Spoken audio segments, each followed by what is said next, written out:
The old .30 caliber rifle may have been made in Italy. Ted Vincent placed it on a tree on a hill overlooking the estate's pool. Ted was wearing rubber gloves that reached his elbows. He had a small monocle-like device that allowed him to look at the pool. However, he was only 70 yards from several lounge chairs set up by the pool. The pool was located on the estate of Byron Diamond, a millionaire entrepreneur.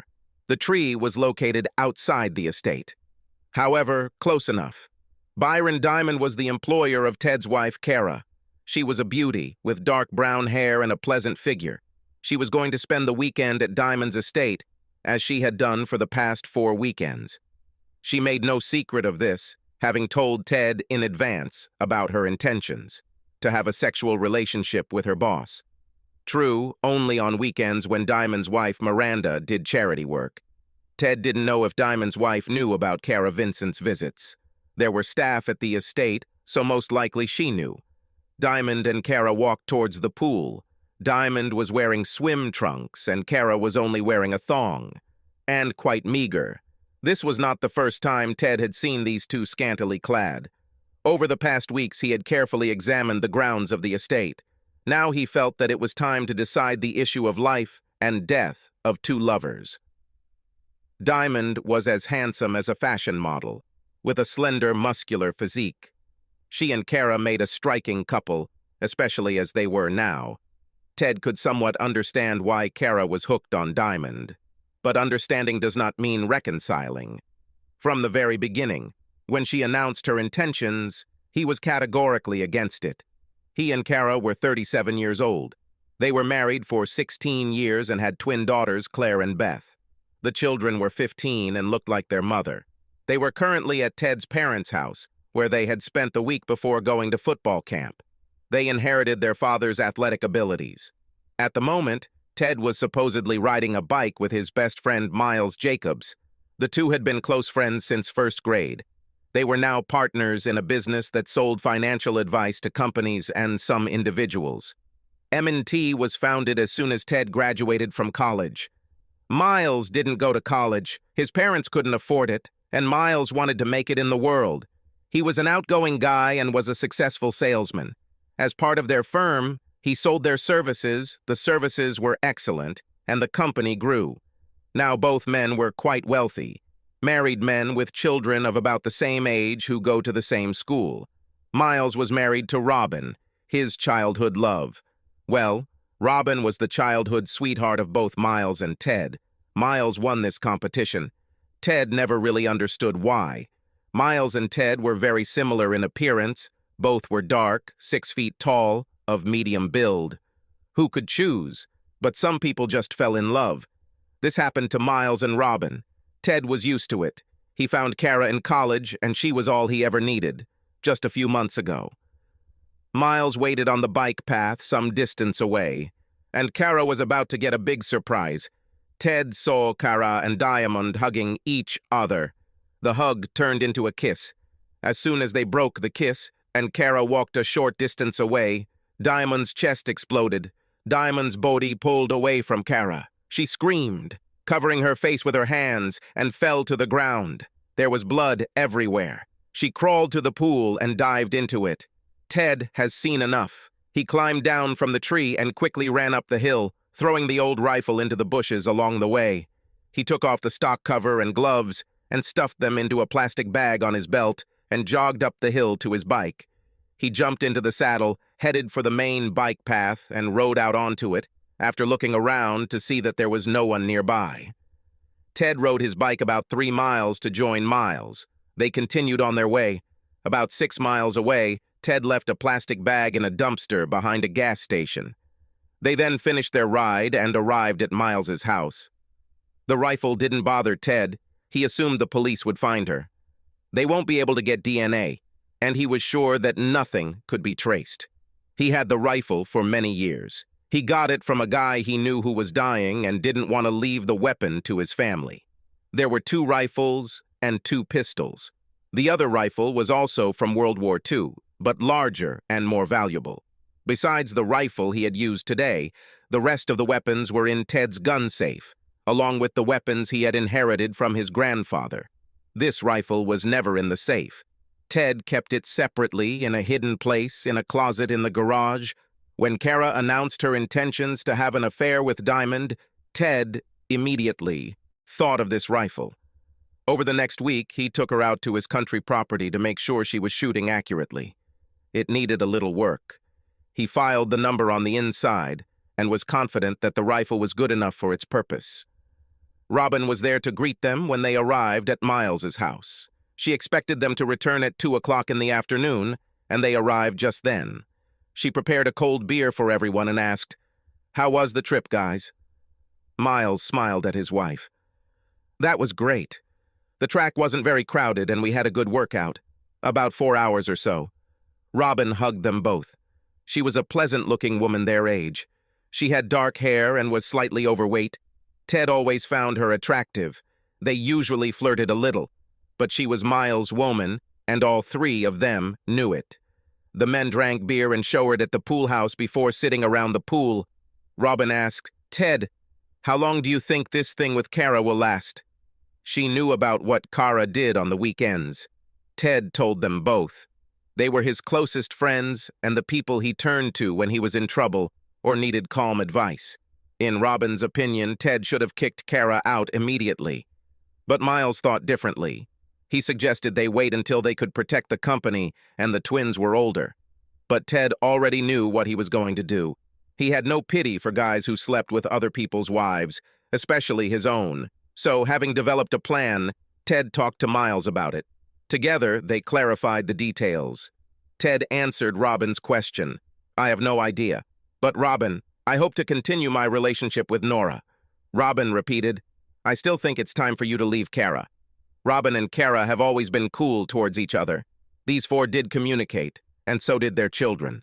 Miles's eldest son, George, was a year older than the twins. His youngest son, Ben, was a year younger. Both boys seemed to find the girls attractive, but the mothers were far from close. Cara had her own circle of friends from the country club. Robin had her own friends from the Democratic Party and several book clubs. However, their social gatherings generally went well. Cara was always nice and interested in Robin's hobbies. The strange thing was that both women worked in the same job for most of their married lives, administrative assistants. That ended when Cara was hired at Diamond 2 years ago. Robin was still working at her old company. As the three of them sat there, Ted was lost in thought about recent events. He wondered about his reaction and why Cara had betrayed him so much. She had been working for Diamond for 20 months, and Ted had no idea there was a problem. Their sex life, always good, did not change. Cara did not work late and did not go on business trips. She went to the club most weekends, but regularly attended girls' home soccer games. Ted always attended all the twins' games. So Ted was shocked when Cara sat down next to him late one night and said, "Ted, I'm gonna do something. I hope this doesn't ruin things too much. I love you." Ted instantly became wary. He was not one to react emotionally to what was happening. To most people, he seemed stoic. His parents were the complete opposite. They argued and fought like street dogs. They then had wild sexual reconciliations. Ted was an only child, and his reaction, honed over the years, was no reaction at all. That was his initial stoic reaction to Cara. He didn't say a word and stared at her. This didn't unsettle her. This has happened before. She continued, "Byron and I have developed, well, a crush on each other. His wife goes away every weekend, from Friday to Sunday evening. I'm going to visit him at the estate when she leaves, starting this Friday. I have no idea when this will stop. He'll probably get tired of me. But I need it, Ted." Ted didn't say anything. In fact, he was quite calm internally. This was because he knew as soon as she laid out this plan that he couldn't stop her, nor would he try to. He also knew that Diamond was as good as dead. So is their marriage. What he hasn't fully decided yet is what to do with Cara. He always loved her. She was a pretty good mother. But he knew well that she indulged her desires and cared about her status. He saw it, but didn't pay enough attention to it. Now these negative qualities have reached their apogee. This was unexpected, and not even in her character. He was considering a decision regarding Cara, and almost immediately remembered the riffle in the garage closet. Cara was startled when Ted smiled after about a minute. He had this reaction when he thought about the rifle. Cara was not only amazed, but also unsettled by his smile. It wasn't a fake smile. She didn't expect this. She said with some heat, "Do you think there's something funny here?" He smiled at her. "Not at all. But that smile." She felt a shiver from that smile. Ted stood up and asked, "Have you already had sex?" Cara paused. "No. Well, a few kisses. That's all for now. I will sleep in the guest house. Let me know when you're done with the rich boy. Then we'll see what's left." As he spoke, Ted walked up the stairs to pack his things for the night. Cara was sitting in the living room. She was unhappy with this turn of events. However, it was something she wanted to do, and she intended to do it. However, she felt lonely, left alone in bed. It was Wednesday, only one more night. She was so looking forward to her weekend with Byron. She longed for him. He was younger. He was 30. He was rich and educated. And he was well built. She realized this after seeing him working out in the office gym without a shirt. Her idea was to get enough of him while his wife was away for the weekend. She understood that this situation would continue for another couple of months. Then, depending on how they get along, perhaps they will make some kind of permanent agreement. Maybe so, maybe not. She loved Ted. She loved the way he had her. She loved the way he treated their daughters well. She liked that he gave her a good life. But for a while, she was restless and very attracted to her boss. She wanted it, and she was going to get it. She was sure that she and Ted would work it out somehow. Ted had a lot to think about, as he had barely slept Wednesday night. The twins were going to stay with friends for the whole weekend. He'll do some reconnaissance and check the weapons. Maybe he can take a little break. On Thursday, he went to his usual cafe for lunch. A nice young woman, Nora Hansen, dined there sometimes. Sometimes he and Nora had lunch together. Nora was about 25 or so, with a nice athletic figure and dark hair. Something about Nora reminded Ted of Robin. Something about her appearance and her behavior. Ted and Nora had been flirting a little for a few weeks. However, until Cara announced her intention to cheat, Ted had absolutely no intention of pursuing Nora. So what about now? Nora was there that Thursday. She was just sitting down when he entered. He ordered a ham sandwich and sat down next to her in the booth. It was somehow different. He usually sat opposite her. Nora was not a fool and was used to guys hitting on her. She couldn't help but notice it. She felt that she was pleased that Ted sat next to her. She had been saving a place for him for 2 weeks. But until now, he either did not understand or did not want to take the hint. She knew Ted was married, and yet he was a temptation. Nora turned to him and gave him a killer smile. "Something has changed, huh?" He smiled back at her. "Yeah, my wife decided to fool around with her boss." Nora put her hand on his thigh. And I was wondering if you'd like to have dinner and a dance on Friday night." "Oh, Ted, I would really like that. Very much." Soft voice, gentle. A stupid grin appeared on his face. He felt stupid when he realized this. She patted him on the cheek. He was hard as a rock, and he did everything he could to control himself. She stroked him. He stroked her cheek and kissed her lightly on the lips. "I better not stay here. We could be arrested." They exchanged phone numbers. Returning to work, Ted felt like a schoolboy. Some of the employees noticed this. Cara noticed too when Ted walked briskly home after work. And again, her husband, with whom she had lived all these years, surprised her. She said, "I made lasagna and some salad." She considered this as a peace offering. She was convinced that Ted would take her adventure hard. All the more unexpected was his answer. "Thank you. I'm hungry." His mood clearly improved. Cara was suspicious and wondered if he had already done.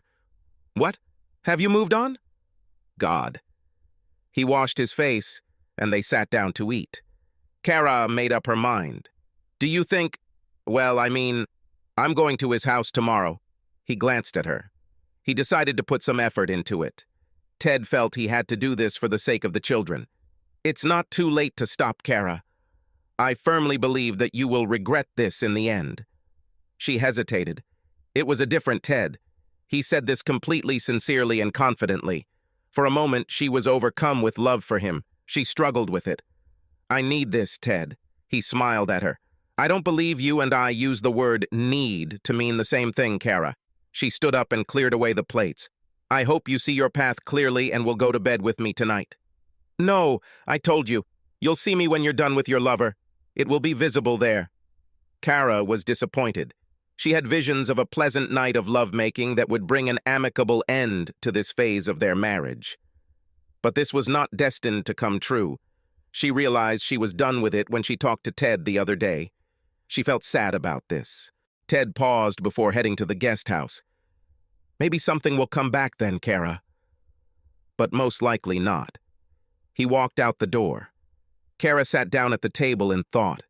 At that moment, it became clear to her that she was risking her marriage.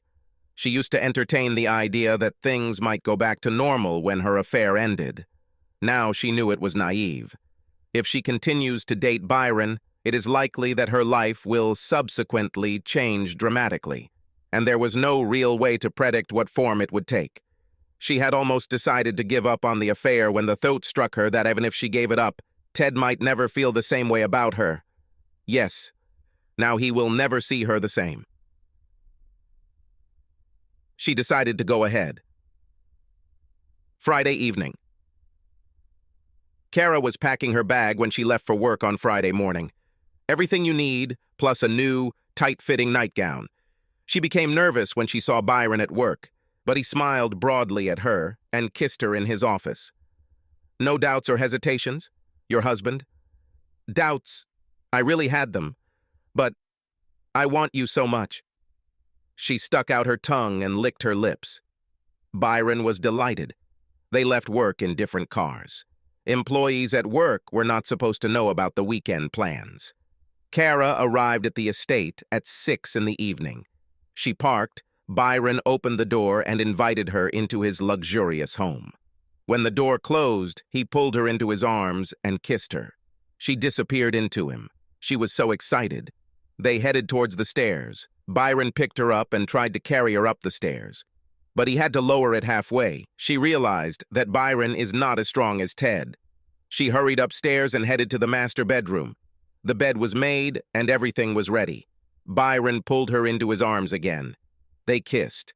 Cara quickly took off her dress. She wasn't wearing any stockings, so she was only wearing a bra and panties.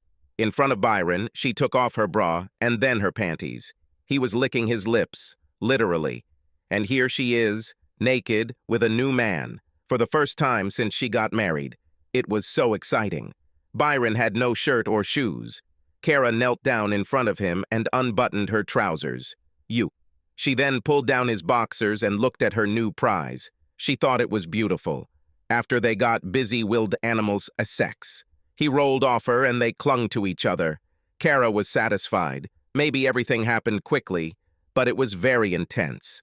She caught herself thinking that pleasure was just as intense as with Ted. Well, almost as intense. She was confident that they would reach new heights later. Byron was delighted. He conquered this married woman and tied her well to him. He knew he was a better lover than anyone she had ever experienced. I just knew it. He may have come quickly, but so did she, and much tougher than his own wife. Her pulsation was much more intense than Miranda's. Cara decided again to excite Byron. It took her a while to get Byron turned on again. When she did, they had sex again. After that, he invited them to have dinner. He had robes for them. They went downstairs. A small feast was prepared and Cara found herself starving. They ate and talked. Did you like it? Byron was unoriginal. Cara nodded. Certainly. And you? The very best. Cara sang, simply the best, better than everyone else. Byron didn't know this song. He looked puzzled. Cara and Ted often sang it to each other. She felt a little ashamed that she had used it with Byron. After dinner, they went back upstairs and watched a romantic movie in the bedroom.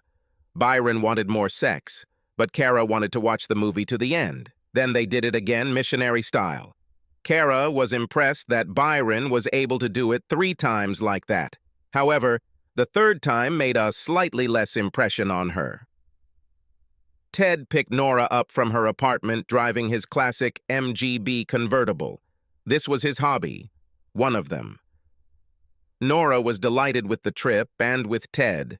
He looked great in his blue suit, and Ted was delighted with her spectacular dark red dress with a plunging neckline. He took her to the Wellington Hotel, where there was a good restaurant. They had a wonderful dinner and then went to the dance floor nearby. Ted was athletic and always a good dancer. One of the reasons he liked Cara was that she was also gifted in that sense. So is Nora. Nora was light on her feet and oh so sensual when she moved. Ted was completely fascinated by her. More and more she reminded him of Robin, only younger and a better dancer. They danced until, at some point, they both suddenly wanted to find another place. Nora got into the car and looked at him. "Take me to your home." "Yes, take me to your place." Ted controlled himself during the trip and drove very carefully. 15 minutes later, he opened the front door and let Nora in. They were unable to get out of the living room. Nora quickly undressed, and Ted returned the favor. Then they stood up, staring at each other. Nora was the first to attack Ted and throw him onto the sofa. There she went to her affairs, and they started with such intensity and zeal as never before. In the morning, they woke up to sunlight. They took a shower together. Ted prepared breakfast. Nora just looked at him as he did it. She was in love and knew it. She didn't trust it, but she felt it. Then she said it to him as he served eggs and toast. "I'm in love with you, Ted. I just have to say it." Ted was surprised. He thought about it and said, "I believe the feeling is mutual. Let it be hard to believe. So fast. They're done with the eggs." "Now what?" asked Nora. Ted smiled. "Guess?" He picked her up again. Cara and Ted's weekend continued as it had begun. Cara was pleased with Byron, who gave her a lot of pleasure. Ted thought he was head over heels in love with Nora. On Sunday afternoon, Cara and Byron sealed their agreement to see each other next weekend. Ted and Nora began to think about what to do. They set a date for next Friday, depending on what Cara had planned, and they agreed to meet for lunch every day. Ted dropped Nora off at her apartment. She was a lawyer and, despite her youth, could afford good housing. Meanwhile, Cara drove home from Byron's. Ted had just returned when she walked through the door. They stared at each other. Ted had this smile. There was nothing he could do about it, and Cara saw it. She asked, "How was your weekend? Alone? How is Richie Rich?" Ted grinned. If Cara had been honest, she would have said, "He was exciting, but you're better." Instead, she said, "He was great. I'll be leaving again next week. The girls won't be back until next Sunday evening." She knew something had gone wrong with her plan. Ted was too happy. She was also nervous about how to tell the girls what was going on. For dinner, they ordered Chinese food. Ted met Nora for lunch every day during the week. They had plans to go to a concert on Friday and spend the weekend at her house. Ted and Cara communicated mechanically throughout the week. At work, Cara and Byron were careful. At home, she hoped that Ted would soften and take her. No chance. Every night, he slept in the guest house. In the evenings, he watched baseball or read, didn't communicate with Cara. Basically, he ignored her. Frozen marriage. While at the guest house, he walked out through the backyard and looked around the Diamond Estate. He had Google Maps and night vision goggles. He began to build a diagram of this place in his head. He also used cash to buy a device that directionally amplified sound.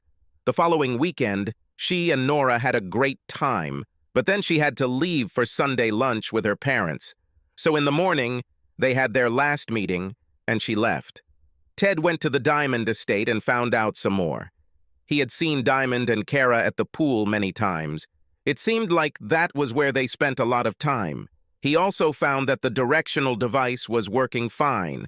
He managed to overhear some of what they said to each other. He found it boring. By the third week, the twins were home. Of course, they noticed that their parents had actually separated. At dinner that Tuesday, Claire asked, "Mom, Dad, what's going on?" Cara said, "We have some problems. We'll deal with that. Don't worry." The girls then looked at Ted. He shook his head. "The truth is that your mother decided to have sexual relations with her boss. So I moved into a guest house. What will happen in the long term has not yet been decided." Cara was angry at Ted for putting it that way. However, there was nothing to object to. She said, "I felt that I needed, Beth interrupted. "Newman, it looks like it. How could you, Mom?" Cara stood up and ran up the stairs. "Are you getting divorced, Dad?" "Don't know. Not everything has been decided yet, but can you keep your mouths shut?" The girls answered in unison, "Yes." "Do you promise?" "Yes. I have a new friend. I'll introduce you this weekend when Mom goes to her new boyfriend." The twins were smart. Claire said, "You mean you have someone you want us to meet? So this must be very serious, right?" "Maybe. Until Mom left, I never would have met Nora. But Mom went, then I did it too. And, who knows who will win with whom in the end?" Beth grinned. Claire asked, "How did you manage to work so quickly, Dad?" "This doesn't sound like you." "I kind of knew Nora from lunches. Maybe I felt insecure or like I didn't measure up. And it seemed to me that Nora would like to go on a date with me. She really wanted this, so..." The girls fell into silence, a thoughtful and not very comfortable silence. Ted let them think. Finally, he asked, "Anything else at the moment?" Claire asked, When will we meet her?" "I'll organize something for this weekend. You have a game on Saturday afternoon, right?" "Yes. Maybe Nora and I will come." "This is a serious story, Dad. You are not ashamed to appear with her, even to the parents of our friends." Ted was not surprised that the girls turned out to be so neat and smart. He really believed that they could figure this out. "Nothing is set in stone now. I like this woman, and your mother ruined our marriage. But the situation is unpredictable. They left everything as is. Cara never came downstairs. On Friday, Cara returned to Diamond's estate. She had a pleasant weekend, but sometimes she got bored. Byron's sexual repertoire was more limited than Ted's. Cara tried to introduce him to something new, but he was not so receptive. Byron could do this, at best, 3 times a day-night, and he was quick and didn't like hugs. This left a lot of time when they weren't having sex. Since their affair was supposed to be secret, they could not go out. So they stayed at the estate. It was big enough for hiking, and they had a pool. They spent a lot of time there. That same weekend, Ted took Nora dancing again. This time they went to a local club. One of her friends was there, Laura Blake. Laura and Ted were introduced to each other. In reality, Ted had no intention of keeping his relationship with Nora a secret. They danced amazingly again, then came home to Nora. Ted left at 1 o'clock in the morning. The twins were already waiting for him. A wide smile appeared on Ted's face when he saw them in the living room. "You girls have a game tomorrow. You should get some sleep." Beth said, "We were waiting for you." Claire added, "I see you have a big smile. I bet you..." Ted interrupted, "Never mind. Go to sleep. Game at 10. Nora will come with us." Nora arrived at 8:30. She was nervous. Ted was nervous. The twins were nervous and insecure. When Ted opened the door and let Nora in, there was a long pause where no one said a word. Nora looked great. Finally, Ted said, "Nora, this is Claire, and this is Beth." Nora smiled. "Hello. I think it's a little awkward, but maybe we have something in common. I played football in college, on the attack." "Where?" Beth asked. Nora said, "Notre Dame." Ted was stunned and the girls were impressed. Beth was a troublemaker and had a soccer ball in her hands. She tossed it to Nora. Nora somehow picked it up with her right foot and threw it back at Beth with her knee, who caught the ball. Nora smiled. Beth and Claire smiled too. Ted said, then let's go. The girls were good at football. Usually, they united in the center of the field. The two of them tried to control the course of the game. Ted and Nora watched. Well, Ted was watching. Nora could hardly restrain herself and jumped up and down on the seat. If the other parents didn't see her before the game, they saw her when the game started. It was a tense and exciting match. The other team showed its best side and took a 2-goal lead, but the home team fought back and equalized just 2 minutes before the end. The opposing coach made a substitution. Beth stood next to Nora. Nora called her and said, "They will try to pass by your side. Cut through and leave." Beth looked at Nora and nodded. Nora's analysis was accurate. Beth intercepted the pass and headed towards the goal at speed. Ted jumped, but Nora didn't. Nora just watched. Role reversal. Beth approached the box and saw that the other striker on the right was offside by a yard. So she feinted left, lured the goalie out, and then kicked the ball into the net. The game ended immediately after this score. Ted and the girls celebrated with other parents. Nora took a step back. When the jumping died down, Beth approached Nora and asked, "How did you know?" Nora laughed. "I watch the game. I see the game when I watch." She patted Beth's hand. 3 or 4 other parents noticed the whole interaction. Joan Drake asked Ted, "Is she the twins' coach?" Ted said, "No, she's my friend, but she played this game."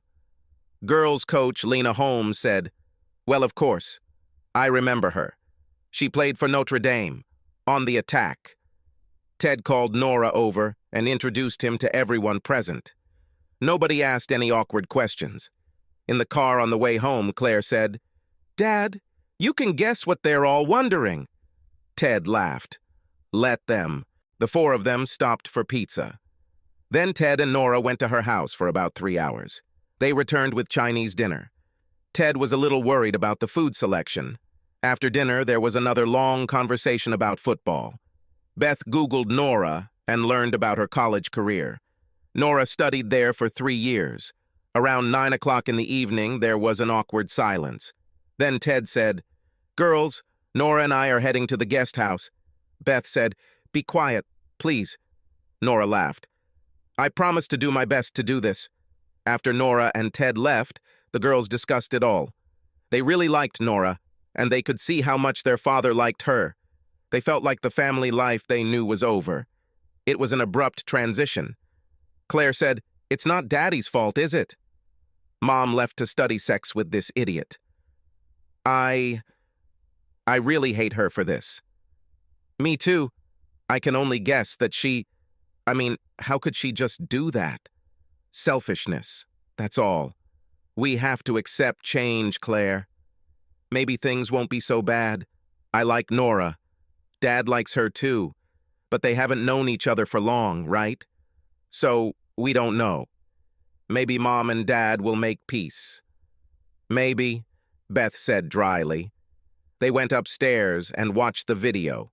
Then they fell asleep. Ted and Nora had a wonderful time again. In the morning, they prepared breakfast for 4.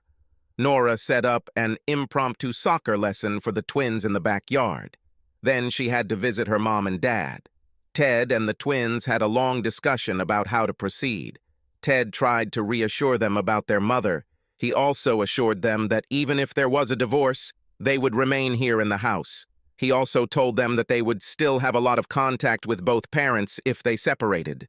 They actually discussed how the girls should react to Cara.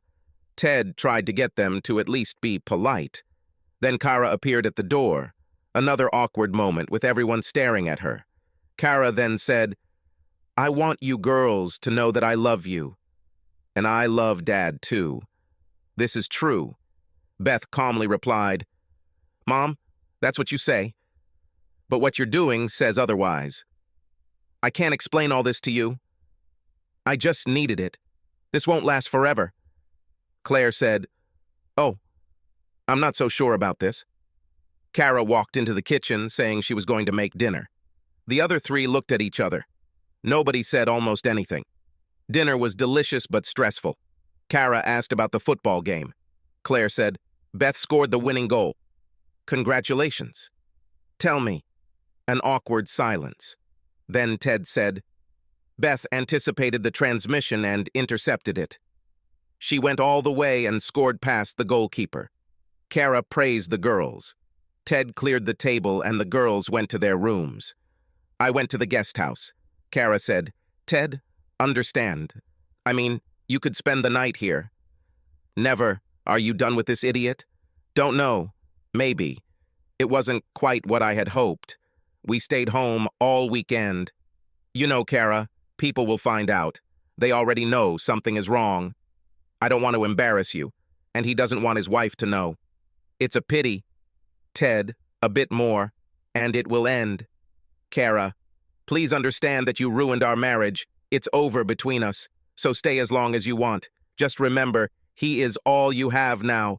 Cara was shocked by this frank statement. She sobbed, just once. She ran upstairs. By morning, she had decided to take things as normally as possible. She had to go to work. Ted, too. The girls were preparing for a trip to their grandparents' house and then to an outdoor camp.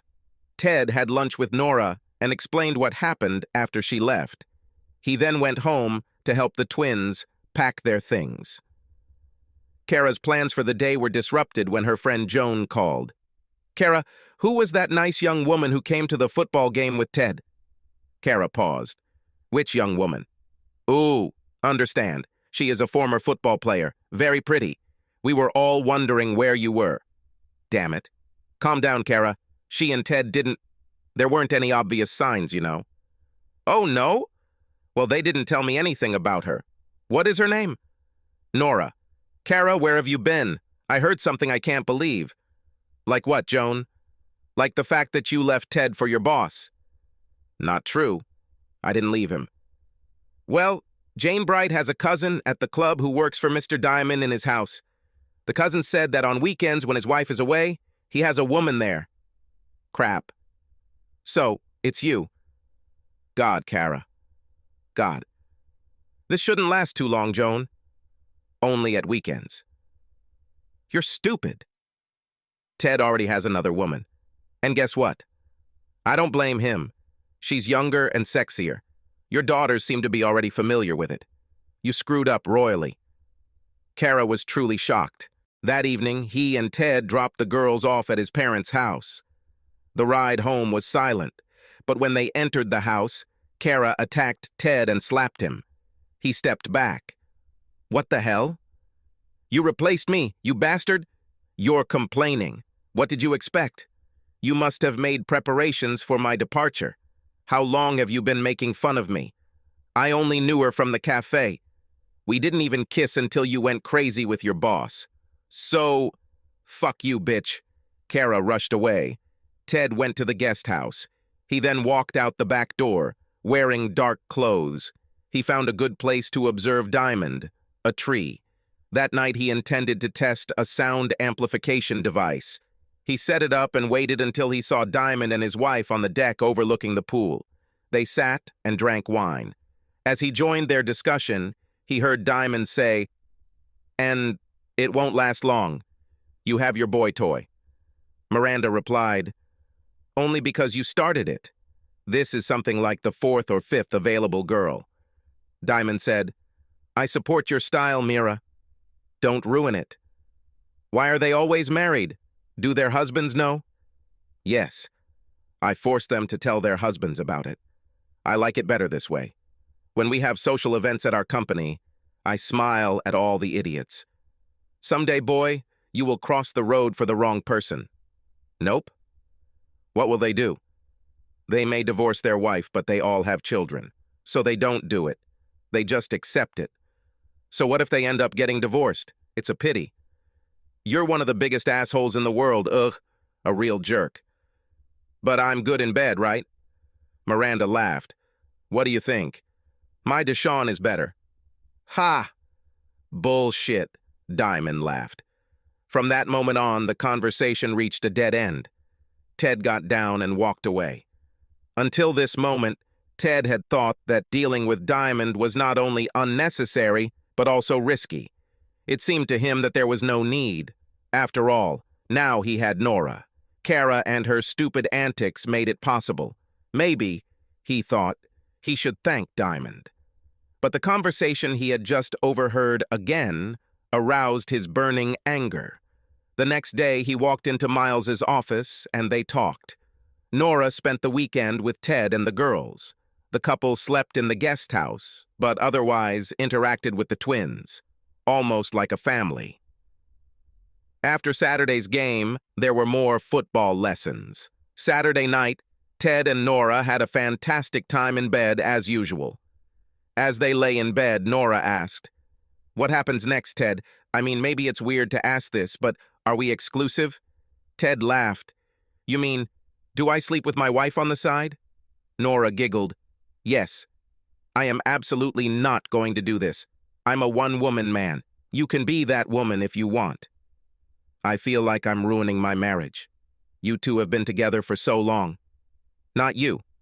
Once Cara went to her boss, I was done with her. After a few hours, very quickly in fact, I felt it freeing. And I benefited. I'm happy with it." The next morning they had another fun run and then went to prepare breakfast.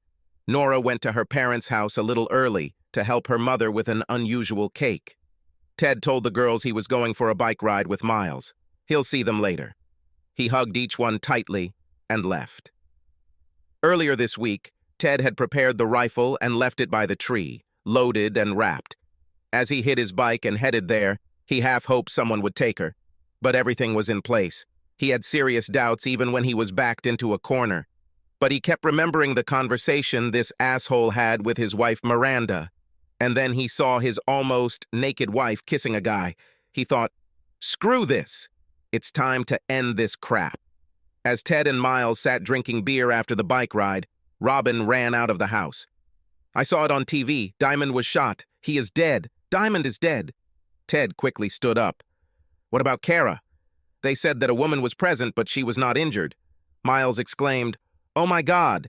He took out his phone and turned on the news feed. Miles kept Ted's cell phone with him the entire trip. It was in his belt bag. He waited until Robin looked at his phone before handing Ted the phone. But Robin saw it. She didn't think much of it at the time. Ted tried to call Cara. No answer. He said, "I better go home. Maybe someone called." He left on a bicycle. When he returned home, the landline phone was ringing. "Hello? Is this Ted Vincent?" "Yes. This is Detective Harvey from APD. There was shooting, but your wife was not injured." "You're talking about Diamond. My friend told me. What's happened?" "I can't comment on this. Mr. Diamond is dead. Your wife is here at the station. She is completely shocked. Can you come get her?" "Certainly. Where?" "Main office. 3rd floor. Please contact the front desk." Ted put on shorts and a t-shirt over his cycling gear. He had a wallet and phone in his fanny pack. He took the car keys and drove off. He had no idea what to expect. He was invited to a conversation. He was told that he could see Cara after everything was completed. Detective Harvey was an older white guy who looked fit, although he had gray hair. He had a partner, Stella Blaine. She was an attractive brunette, large and tall. Ted sat with them in a small room and answered all their questions. They asked how his day was, and he told them about it, the bike ride and all. They then asked if he knew Cara was involved with Diamond. "Yes." How did you feel about this?" It was Harvey. "I did not like it, but I moved on." "What does it mean?" "I have another interest. Another woman." "Oh, so you have an open marriage?" No. As she announced that she was doing it, that's how I reacted." "Do you have a weapon?" "Yes, I have a gun safe." "We'll have to look into it." "Fine. Well, let's go home together." The police found out many details about the bike ride, addresses, and who else Ted was meeting with. Then they left him in a small room for a while. The door was locked. Ted just sat there looking at his phone. About 15 minutes later, Harvey returned and asked if they could look at the phone. Ted said, "I have something on my phone about work that I don't want to make public." "Nothing illegal." "We could get a warrant." He decided to just let them take the phone. He was told it would take 30 minutes. Then they took him to Cara. She was wearing a t-shirt and jeans, not hers. She looked scared. Ted said, "Cara, are you okay?" "No. God, he got shot. I was right there.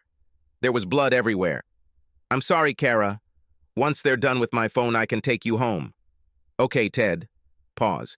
"Ted, I regret all of this, but we can talk on the way home." He hugged her. Soon the detective brought the phone and the couple left the station. When they were in the car, Cara asked, "Ted, did you shoot him?" "No. Maybe I don't regret that he was killed. But I didn't do that." Cara stared at him. "I know you. You could, but you found the right girl, so I just didn't do it." "Did you see him get shot?" "No. I heard a shot and it all exploded." Now she was crying. She was sobbing. Ted pulled the SUV into the driveway. He escorted Cara inside and led the arriving police officers to the gun safe. They examined the weapon and asked about the ammunition. There was an unopened box of .30 caliber ammunition. They were not interested in other ammunition. When they got back outside, Harvey turned to Ted and said, "We'll take DNA and fingerprints from the rifle we have. I would advise you not to interfere with this, Mr. Vincent." "Well, I don't know about any weapons, and I didn't shoot anyone." "Fine. See ya." Ted went inside to deal with his wife. However, before doing this, he called Nora and told her what had happened. She knew some details. He asked if she would come over later, once Cara had calmed down. Then he called his parents and daughters. They discussed the events of the past day for a long time. One of the questions was whether the twins would go to outdoor camp next week. It was decided that they should leave to avoid any confusion that might be expected. Cara took a long shower. Ted inquired about her mental state. Not surprising. He was waiting for her when she came out in a robe. "It must be difficult. Have you cleaned up enough?" She smiled. "No, but the water ran out." "Yes, I guessed. What can I do for you?" "Well, maybe we can order pizza? I'm starving." Ted did it. Cara looked at Ted over her pizza. "I was thinking about you. I'm not so sure you're innocent. Where have you been today?"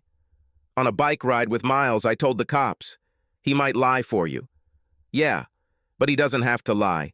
I admit that I have some anger issues at times, but I didn't shoot that idiot. He was a jerk. You were right about that. Are you going to divorce me?" "Maybe. I mean, you threw it in my face, Cara. After so many years, you needed some rich boy. I agree that he was good-looking." "He was good." "Honestly, Ted, he wasn't. He didn't really live up to his looks." "Yeah? It's true. You have some kind of woman, Nora. I was told that she is younger and more attractive." "Yes, she is quite attractive and athletic. She played soccer in college. And she just picked you up right away. I bet you mastered it before I had Byron." "No. Maybe around the same time. First we went dancing. Why are you interested?" "I probably won't have a job. You will leave me, I know. I have to live, and we have a marriage contract. I won't let you starve. And maybe you'll have a job." "Maybe. Miranda probably isn't too happy with me." Ted's phone rang. It was Nora. He walked into the living room. Cara followed him at some distance. She heard their declarations of love.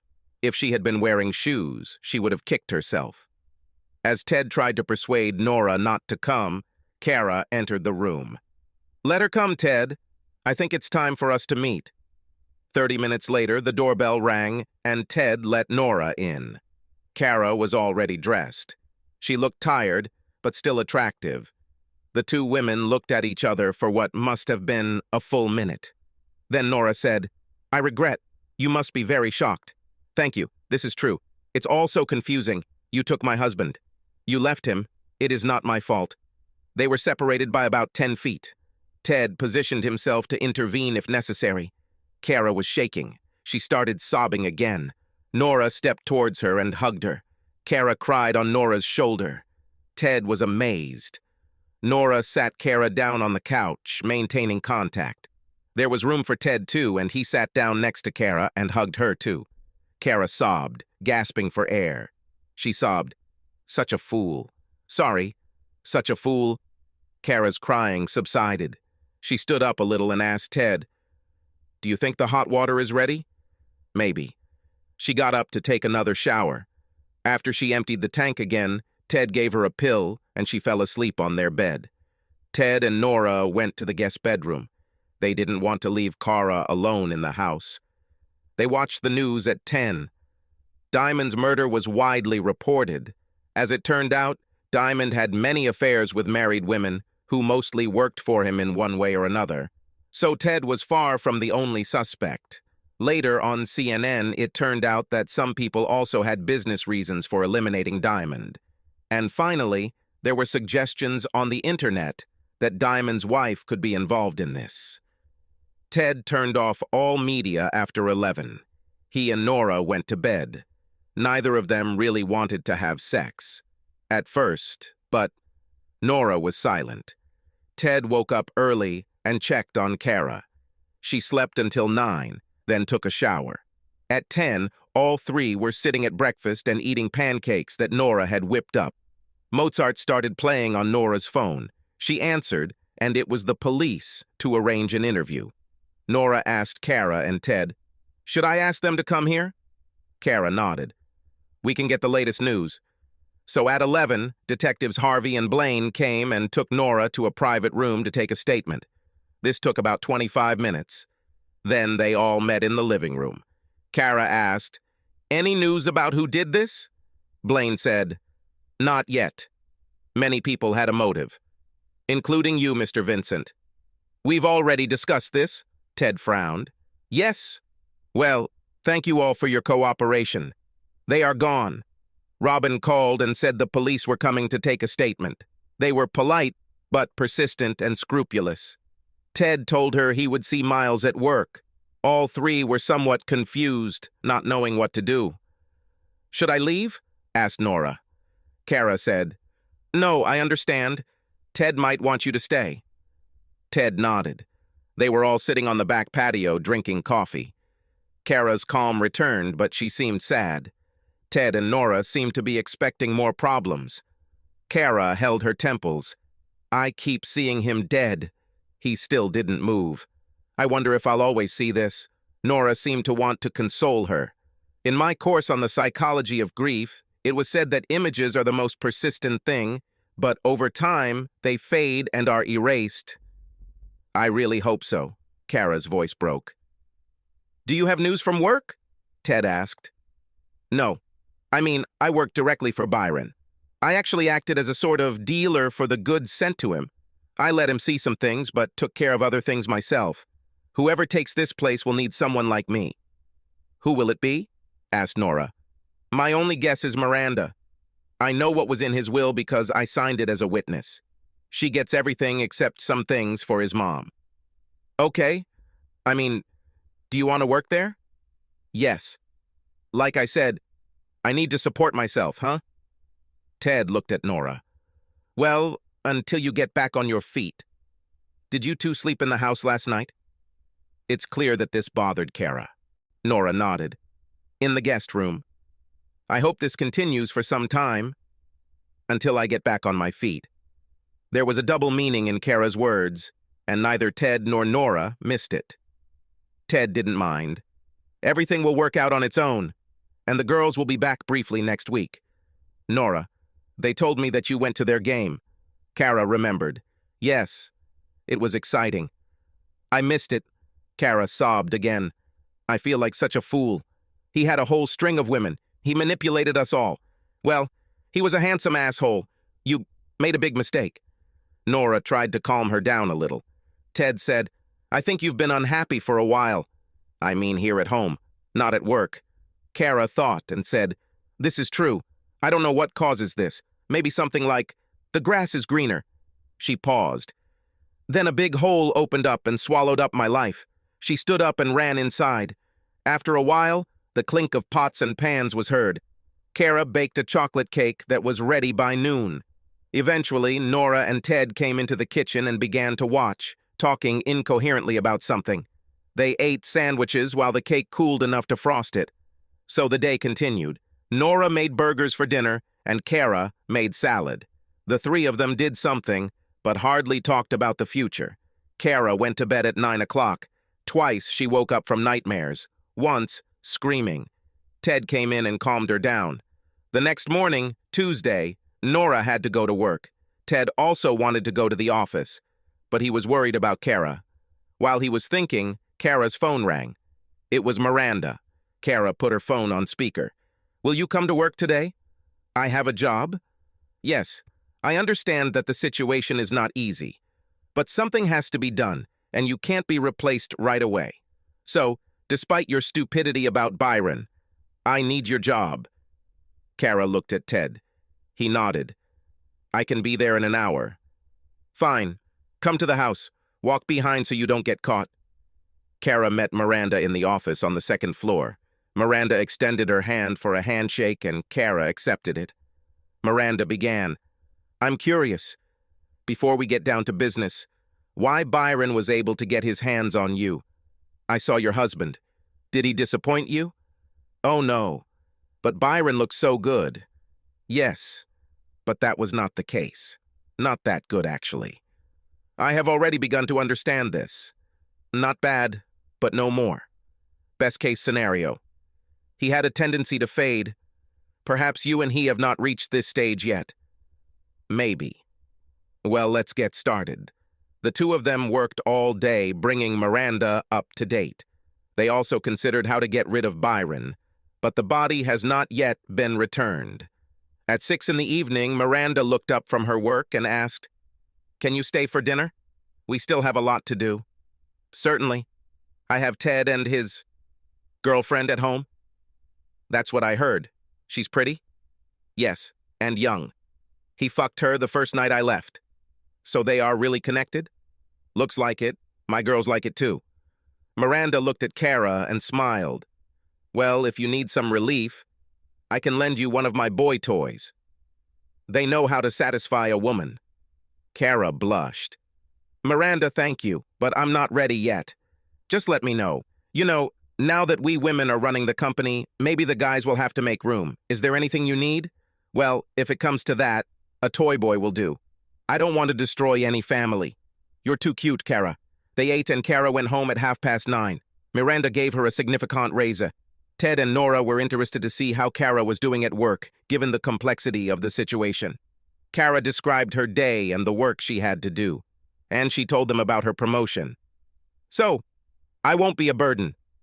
Looks like I can support myself." It sounded pretty bleak. Ted said, I... Cara interrupted. "You know, Miranda offered me a boy toy to use if I needed it." I refused. For now. Nora gasped. "Really? How do they look?" Ted was a little annoyed by this, but said nothing. "I don't know. I didn't even know Miranda had them." For the next 6 weeks, Cara worked for Miranda 6 days a week, either in the office or at her home.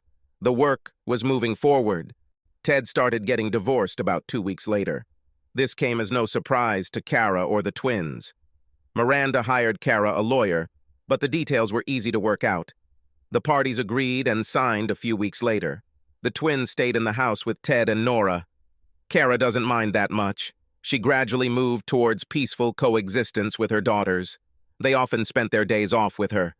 Ted and Nora returned to the main house. Nora gave up her apartment. Essentially, she took on the role of mother to the girls. The situation became more and more comfortable. One night, Nora and Ted, having completed another pleasant session of sex, snuggled up to each other. "Nora, do you want to get married?" Nora tensed. She looked at him. "Yes." They kissed. Nora said, "I want children, too." She looked at Ted with some trepidation. He hugged Nora. Re-dipping into diaper changing?" "Okay." They kissed again. They got married 6 months later. 2 months later, Nora became pregnant. Meanwhile, the police investigation into the sensational murder of a millionaire has reached a dead end. Gradually, the crime disappeared from public view.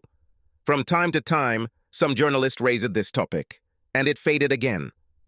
Authorities spent a lot of time checking the alibis of everyone they thought had a motive, including the 6 husbands. They got nowhere. Some had no alibis, or weak ones. But the police did not have the results of an examination of the prints on the rifle, and indeed, no concrete evidence. And there were no witnesses, despite numerous public appeals to people who may have been on a side trail near the shooting site. The police checked Miranda. She was with 2 young men several miles from the shooting scene. They checked to see if she had ordered the hit. Even though the shooting did not appear to be professionally executed, nothing was found, perhaps because there was nothing to look for. Their attention to Ted quickly faded. Miles had a very convincing alibi. Traveling salesman. In the end, the matter went into dormant mode, slightly reminding itself from time to time. Soon, Cara became absolutely indispensable to Miranda and the company. She was smart, passionate, and knew more about operations than anyone else, with the possible exception of the late Byron. One Saturday afternoon, Miranda and Cara were getting ready to go out. Cara had a room in this house. She went upstairs to take a shower. Until now, she had never gone to the pool. Miranda had no problems with the pool. It bothered her that Cara had a problem with it. So that Saturday, Miranda found Cara drying herself with a towel after her shower. She tossed Cara a robe. "Come with me!" Cara was confused, but Miranda was the boss. She followed her. Miranda walked to the door that led outside to the pool. Cara stopped. Miranda said harshly, "I have a treat for you, but you have to go outside to get it." Cara hesitated. But then she thought, maybe it's time. She stepped inside. There were 2 sun loungers by the pool. Miranda walked past them. Cara followed her. There were 2 young men there. Both were naked. Both were beautiful and hung. One was black, the other was white, but well tanned. Cara was stunned. Miranda said, "You haven't slept since the shooting happened. This is Damon, and this is Chad. You have a choice, but you must choose one." Cara stood there, looking at the men. She got excited, opened her robe and threw it on the floor, slowly walked towards Damon, staring at him. "Hello, Damon. My name is Cara." Damon smiled. "Nice to meet you, Cara." Cara and Damon put on quite a show for Miranda and Chad, who were just watching.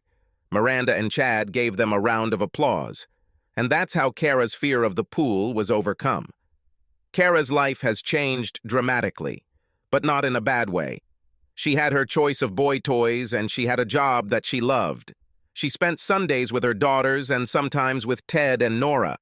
When Nora gave birth to little Bryce, Cara was thrilled but a little jealous. Ted and Nora were very happy, too. One day, when the women were alone, Nora asked Cara about her sex life, and Cara told her, clearly. Nora's sex with Ted was exciting that night. This has subsided a bit since the baby was born. Now Nora was back into the rhythm. From time to time, Nora and Cara would start another conversation. This was always enough. Cara thought of it as a family ministry that she was happy to do. Some compensation to Ted for her blunder. Soon baby Nicky appeared. As they say, all's well that ends well. One evening, after all, the children had gone to bed. Robin found herself walking around the backyard with Ted. She stopped at the guest house and turned to him. "Nora and I like each other. I'm pleased."